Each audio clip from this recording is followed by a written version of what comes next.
जेव्हा 10चा एक गठ्ठा बनवला जातो तेव्हा आपण त्याला काय म्हणतो? दशक म्हणत असतो. हा किती दशक आहे?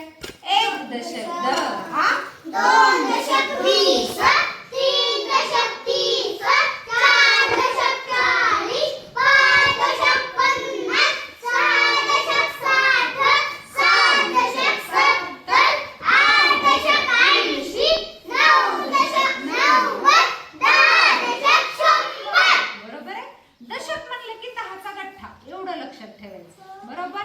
आता मी तुम्हाला एक संख्या लिहून दाखवली. हा वाचा बरं संख्या. 4 दशक 5, 45. बरोबर. ह्या संख्येमध्ये दशक किती आहेत रे? 4 आणि सुट्टे किती आहेत? 5. मग आता आपण ह्याच्यातले 4 दशक इथे मांडा. दशक किती घ्यावे लागले त्याला? बरोबर. त्याला दशक किती घ्यावे लागले रे? 4. आणि आता सुट्टे किती घेणार आहे तो? 5. ह्याच्यातले सुट्टे घ्यायचं. इथे ठेव 5.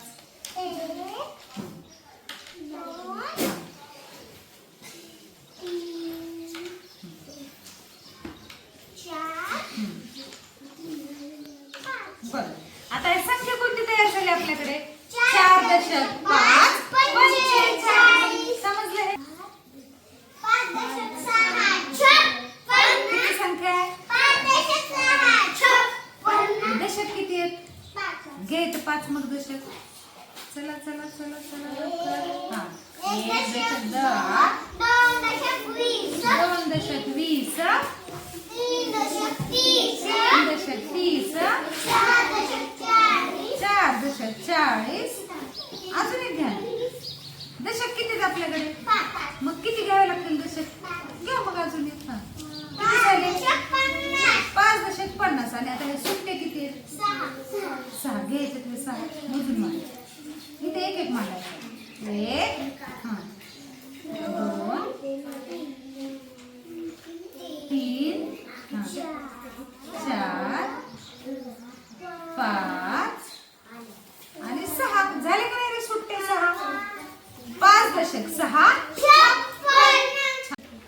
आता ही संख्या वाचा किती?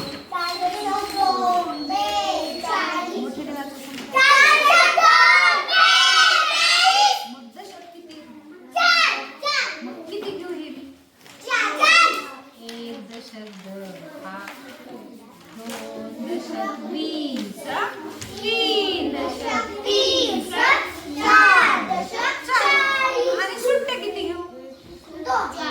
सुट्टे किती घेऊ? 2. 1 आणि 2. सांग काय संख्या तयार झाली आपल्याकडे? आता मी इथे संख्या लिहिणार आहे. 7 दशक 3 73. 7 दशक 3 73. सांगा दशक किती घेऊ? दशक किती घेऊ? कोणते? हे घेऊ का हे घेऊ? सगळे दशकच आहे की नाही? थांबा थांबा. आता हे दशक घेऊ आपण. हा मोजा.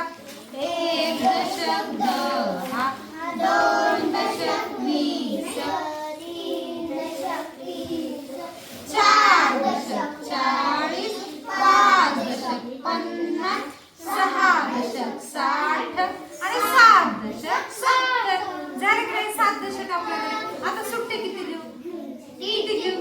हा मोजा. 1 2 3. आता संख्या वाचा. हे किती झाले? बरोबर. 7 दशक 3 73. समजले सगळ्यांना? आता तुम्हाला अशा संख्या तयार करता येतील, वाचता येतील.